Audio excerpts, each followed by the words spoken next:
గద్వాల పోవడానికి ఎంత టైం పడుతుందో కలబుర్గి పోవడానికి కూడా అంతే టైం పడుతుంది.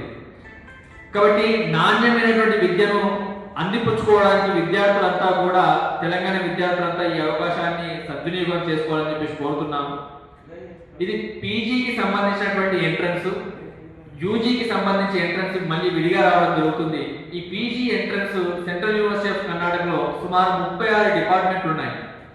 ఈ సంవత్సరం కూడా కొత్తగా 5 డిపార్ట్మెంట్లు స్టార్ట్ చేయడం జరుగుతుంది.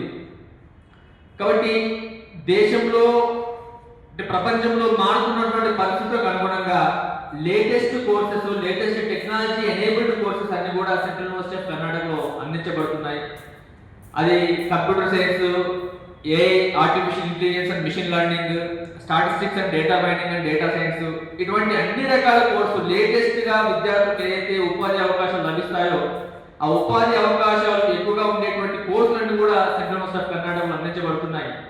అదే పద్ధతిలో ఆల్రౌండ్ డెవలప్మెంట్ కోసం కేవలం విద్యా బోధన మాత్రమే కాదు, ఆల్రౌండ్ డెవలప్మెంట్ కోసము ఫిజికల్ ఎక్సర్సైజ్ సంబంధించి గ్రౌండ్, జిమ్, ఇండోర్ స్టేడియం, అదేవిధంగా కల్చరల్ యాక్టివిటీస్, ఇవన్నీ సదుపాయాలు కూడా సెంట్రల్ యూనివర్సిటీలో అందించబడుతున్నాయి. మరొక ముఖ్య విషయం ఏంటంటే సెంట్రల్ యూనివర్సిటీకి వచ్చేటువంటి విద్యార్థులంతా కూడా దేశం మొత్తం నుంచి ఉంటారు. అరుణాచల్ ప్రదేశ్ నుంచి మొదలు పెడితే తమిళనాడులో కన్యాకుమారి వరకు కూడా విద్యార్థులు ఉంటారు. సుమారు 25-26 రాష్ట్రాల నుంచి విద్యార్థులు ఒక చోట ఒక యూనివర్సిటీలో చదువుకుంటున్నప్పుడు వాళ్ళు భారతదేశం గురించి తెలుసుకోవాలనుకుంటే కనుక చిన్న వయసులోనే భారతదేశం మొత్తం తెలుసుకునేటువంటి అవకాశం ఉంటుంది సెంట్రల్ యూనివర్సిటీలో అడ్మిషన్ పొందిన కారణంగా. ఎందుకంటే అన్ని రాష్ట్రాల విద్యార్థులకు ఉంటారు కాబట్టి అన్ని రాష్ట్రాల విద్యార్థులతో వీళ్ళకు పరిచయం, స్నేహం ఏర్పడుతుంది.